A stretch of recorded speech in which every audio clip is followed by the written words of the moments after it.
For decades, healthy aging advice has contained an uncomfortable contradiction. Eating less protein can activate metabolic pathways associated with longer life in laboratory animals. But older adults are also warned to eat enough protein because losing muscle can lead to weakness, falls, and frailty. So which matters more? Longevity or strength? A 2026 Cell Metabolism study tried to solve that problem in a surprising way.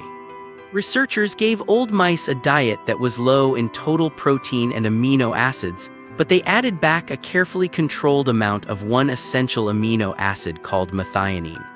The mice lost body fat without losing lean mass. They became less frail.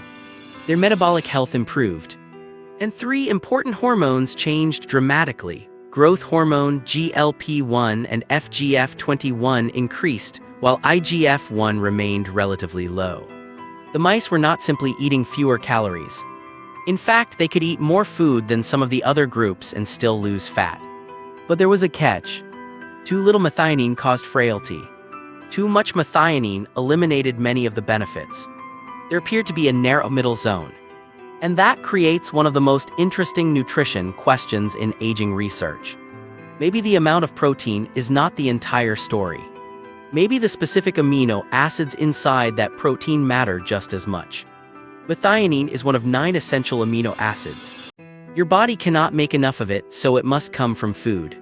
It is found in meat, fish, eggs, dairy, legumes, nuts, and seeds, although animal proteins generally contain relatively high amounts.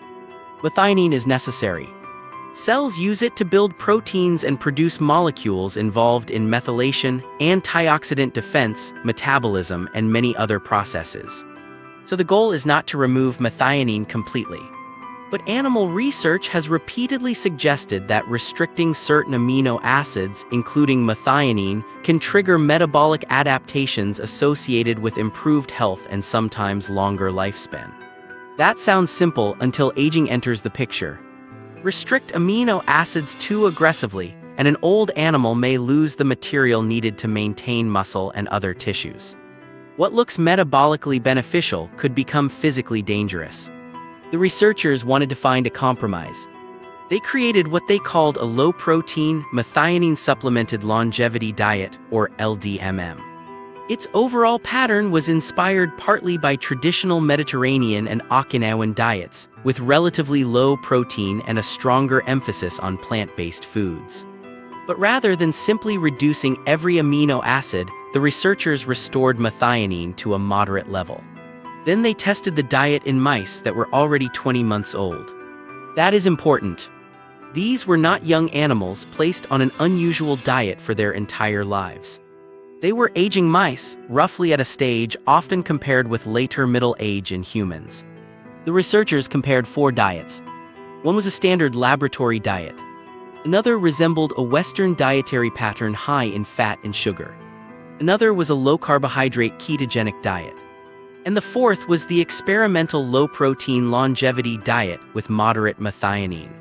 The differences were striking. Mice eating the experimental diet carried less body fat while preserving lean tissue. They performed better on measures associated with frailty. Their glucose regulation and cardiometabolic markers improved. Meanwhile, the Western and ketogenic groups showed worse outcomes in several measures, including greater frailty and metabolic dysfunction. But the most interesting clue came from the hormones. The experimental diet sharply increased FGF21. FGF21 is a hormone produced largely by the liver during certain nutritional stresses. It rises during fasting and during restriction of protein or particular amino acids. Instead of simply telling the body that nutrients are scarce, FGF21 can reorganize metabolism. It can increase insulin sensitivity, change energy expenditure, influence fat use, and communicate with the brain and other tissues. Think of it as a metabolic emergency manager. When the nutrient environment changes, FGF21 helps decide how the body should adapt. But was FGF21 actually responsible for the benefits, or was it merely present at the same time? The researchers tested that question directly. They repeated key experiments in mice that could not produce FGF21. The benefits largely disappeared. Those animals failed to lose fat normally on the experimental diet and developed poorer insulin sensitivity. That means FGF21 was not just a biomarker sitting beside the effect. It was necessary for important parts of the metabolic response. Then there was GLP-1. This hormone has become famous because drugs such as semaglutide imitate part of its signaling. Naturally produced GLP-1 helps regulate blood sugar, slows stomach emptying, and influences appetite. The experimental diet increased the animals' own GLP-1 levels. But this does not make the diet a natural version of Ozempic. Drug doses, receptor exposure, duration, and biological effects can be completely different from modest changes in naturally produced hormone. Still, seeing both FGF21 and GLP-1 rise suggests the diet was changing the hormonal environment across multiple systems. Then came another apparent paradox. Growth hormone increased. Normally, discussions of longevity often focus on reducing the growth hormone and IGF-1 pathway. Across several animal models, chronically lower growth signaling can be associated with longer life. Yet here the mice showed higher growth hormone while maintaining relatively low IGF-1. How? The answer appears to involve the liver. Normally, growth hormone can stimulate the liver to produce IGF-1. But the amino acid composition of the diet altered several nutrient-sensing pathways inside liver cells. The researchers identified interactions involving mTOR, PPAR-alpha, and STAT5. These signals appear to determine whether the liver responds to the nutritional environment by emphasizing IGF-1 or FGF21 production. Moderate methionine changed that decision. Growth hormone remained elevated, which may help maintain tissues and protect against frailty. But instead of driving IGF-1 strongly upward, the liver increased FGF21. In simplified terms, the animals seemed to preserve part of the tissue-supporting side of growth hormone while shifting metabolism toward a fasting-like or low-protein response. That could help explain the unusual combination. Less fat, preserved lean mass, lower frailty, improved insulin sensitivity, and no severe calorie restriction. But methionine had to be tuned carefully. When researchers provided too little, frailty increased. The mice did not have enough nutritional support. When methionine became too high, many of the metabolic advantages disappeared. This is probably the most important finding for anyone tempted to turn the study into a supplement recommendation. More methionine was not better. Less was not automatically better either.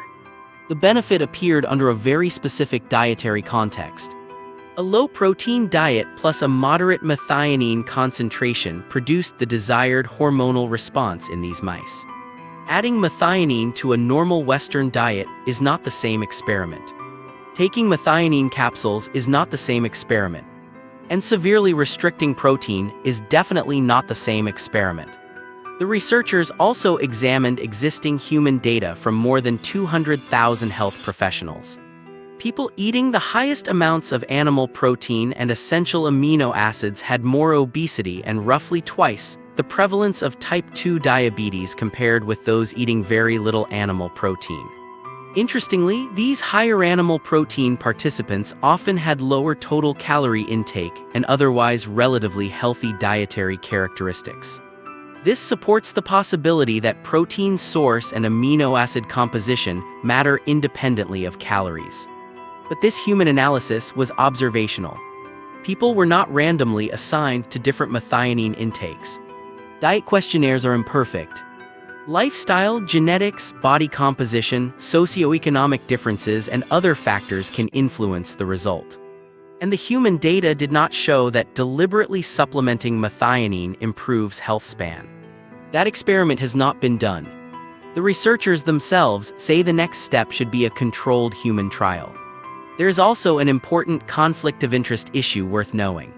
Several researchers involved in the work have commercial interests or patents related to dietary approaches, including fasting-mimicking diets, and the university has intellectual property arrangements connected with this field. That does not make the research invalid. The study still has to be judged by its methods and reproducibility. But financial interests are relevant when results could eventually become a commercial diet or product.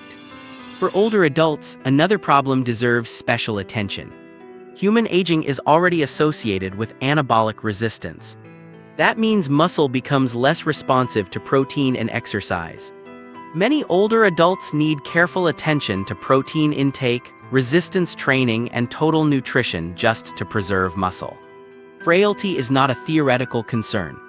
Weak legs can determine whether someone can climb stairs. Low muscle reserve can determine whether a week in the hospital becomes months of disability. A diet that is safe for an aging mouse under controlled laboratory conditions may be dangerous for an underweight or frail older person. So the practical takeaway is not to start eating extremely little protein. It is something more subtle. Nutrition may need to be judged by composition, not just by totals. 20 grams of protein from one dietary pattern may create a different amino acid environment from 20 grams in another.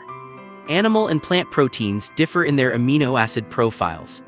The balance between muscle maintenance and nutrient-sensing pathways could therefore depend on both quantity and source. This fits a larger shift in longevity research. Scientists used to ask whether carbohydrates, fats, or protein were good or bad. Now they are asking more precise questions. Which amino acid? At what concentration? At what age? In what metabolic state? Combined with which other nutrients? And for how long? That level of detail matters because biology rarely follows simple rules. Protein can preserve muscle. Too much of certain amino acid signaling may also activate pathways associated with aging. Restricting amino acids may improve metabolism. Restricting them too far may produce frailty. The optimum may sit somewhere between extremes. For humans today, the strongest evidence still supports less dramatic strategies. Eat a nutritionally adequate diet. Favor minimally processed plant foods. Include appropriate protein from a mixture of sources. Maintain muscle through resistance exercise. Avoid chronic excess calories and metabolic disease. And older adults, especially those losing weight or strength unintentionally, should not deliberately restrict protein without professional guidance. The new study does not provide a longevity diet ready for people. It provides something potentially more valuable. A mechanism scientists can now test. The old debate asked whether eating less protein could extend life at the cost of becoming weak. These might suggest that the trade-off may not be inevitable. By adjusting one amino acid within the right dietary context, researchers pushed metabolism toward fat loss and improved insulin sensitivity while preserving lean tissue and reducing frailty. Not too much, not too little.